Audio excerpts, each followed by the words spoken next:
Hello, I'm Inane. This is going to be a compilation of my shorts throughout the week. If you don't like the format, I completely understand. Thank you for listening this far, but let's get right into the video.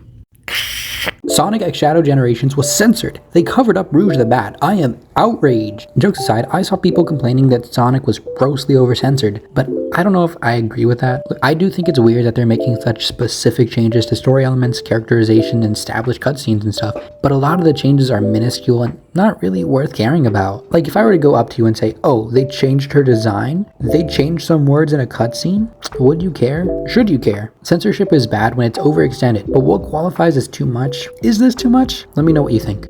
Microtransactions have gone too far. We love Fortnite, but this is terrible. So apparently Fortnite is working on implementing cosmetic shoes, which I'm assuming means when you buy Darth Vader, you can add some Air Jordans over his feet, which sounds terrible, funny, and a little bit borderline awesome. But still, it's like, who's gonna buy shoes for their Fortnite characters? I say that fully knowing people will. I'm not gonna lie, the more I imagine random characters with custom shoes, the more it makes me laugh. Like, what's next? Are you gonna add like full customizable wardrobe? You're really gonna have to pay real money for fake shoes?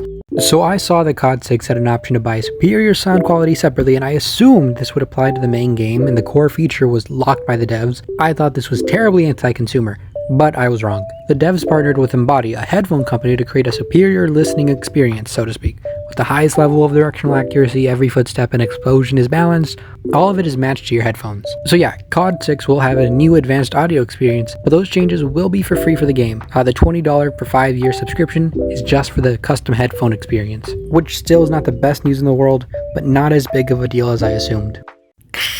This Kick streamer went on a date with a homeless woman, then walked out on her and left her with the bill. And get this, apparently he did it to win a $50,000 contest. Sam Pepper was not involved in this prank, by the way. But bro, look at her face as he leaves. Dude, buddy, the internet rightly got upset. There's been a few updates. First and foremost, he got banned, and Kick staff is personally trying to reach out to the lady and is going to give $50,000 as an apology, which is great by Kick staff. Now, the streamer has responded on Twitter where he claims it was scripted. He claimed he gave her money before leaving. But some people in the comments have debunked it. Apparently, a Redditor even contacted the restaurant to pay her tab, and the restaurant paid for her. Shout out Kennedy's Steakhouse. But yeah, that's the story so far. If it was a skit, you gotta bring the girl back on and get her to vouch for you. Otherwise, I'm gonna assume it wasn't. This Kick streamer did one of the most disgusting pranks I've ever seen. So Sam Pepper was hosting an event where he finds the next top streamer, and this guy was up on the chalking block.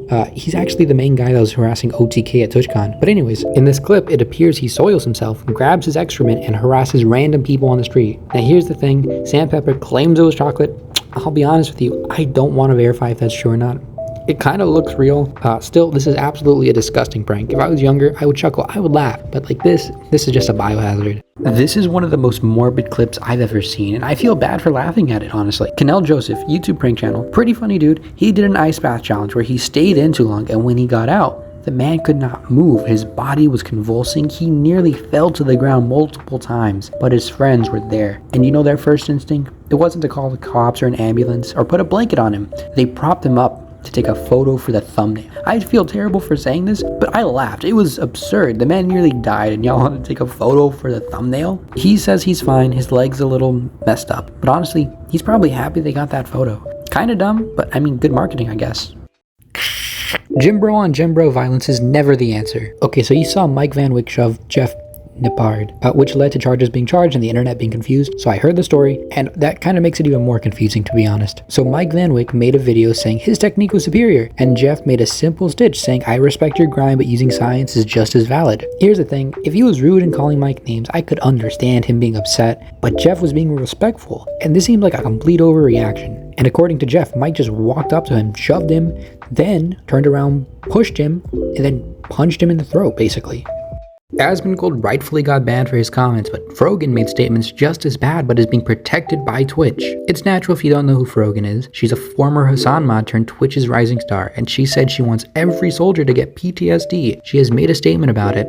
So yeah, not an apology, just a doubling down. Then she turned to Twitter and said, well, I didn't mean every soldier, just the ones doing war crimes. And it's like, bro, that's not what you said. No one believes your half apology justifications. A lot of people are rightfully upset that Twitch is not just allowing her statements, but they're endorsing her, propping her opinions up. Twitch has a very obvious political bias, and they're not properly enforcing their rules.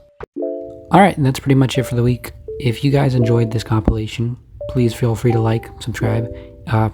Hopefully we can hit 1K soon. Hopefully, maybe.